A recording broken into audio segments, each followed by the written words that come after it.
দর্শক আপনাকে স্বাগত জানাচ্ছি লালমনিরহাট, বাংলাদেশের উত্তরের একটি জেলা, যেখানে ব্রিটিশ আমলে নির্মিত একটি পরিত্যক্ত বিমানবন্দর পুনরায় চালুর উদ্যোগ নেওয়া হয়েছে।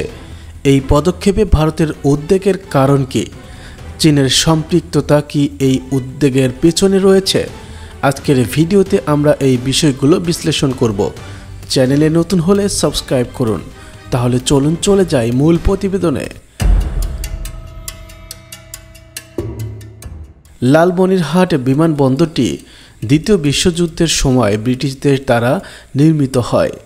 দীর্ঘদিন পরিত্যক্ত থাকার পর বাংলাদেশ সরকার এটি পুনরায় চালুর পরিকল্পনা করছে।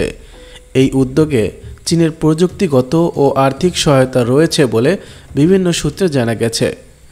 লালমনিরহাট বিমানবন্দর ভারতের সীমান্ত থেকে মাত্র 12 থেকে 15 কিলোমিটার দূরে অবস্থিত।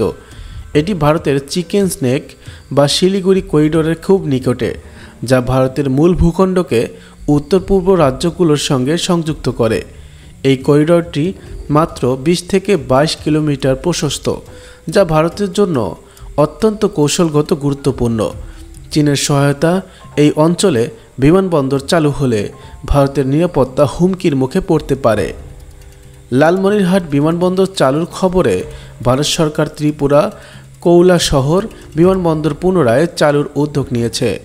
এই বিমানবন্দরটি 1971 সালের মুক্তিযুদ্ধে গুরুত্বপূর্ণ ভূমিকা পালন করেছিল।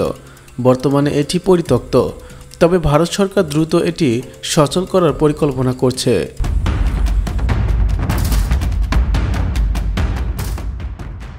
চীন দক্ষিণ এশিয়ায় তার প্রভাব বিস্তারের চেষ্টা করছে এবং বাংলাদেশের সঙ্গে তার সামরিক ও অর্থনৈতিক সম্পর্ক জোরদার হচ্ছে।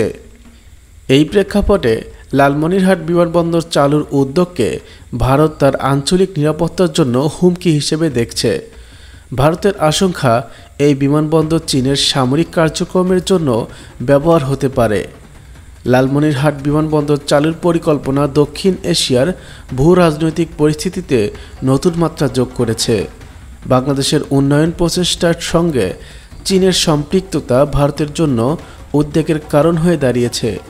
এই পরিস্থিতিতে আঞ্চলিক স্থিতিশীলতা বজায় রাখতে কূটনৈতিক সংলাপ ও সহযোগিতা অপরিহার্য। এই ভিডিওটি যদি আপনার ভালো লেগে থাকে তাহলে লাইক দিন, শেয়ার করুন এবং আমাদের চ্যানেলটি সাবস্ক্রাইব করুন। আপনার মতামত কমেন্টে জানান।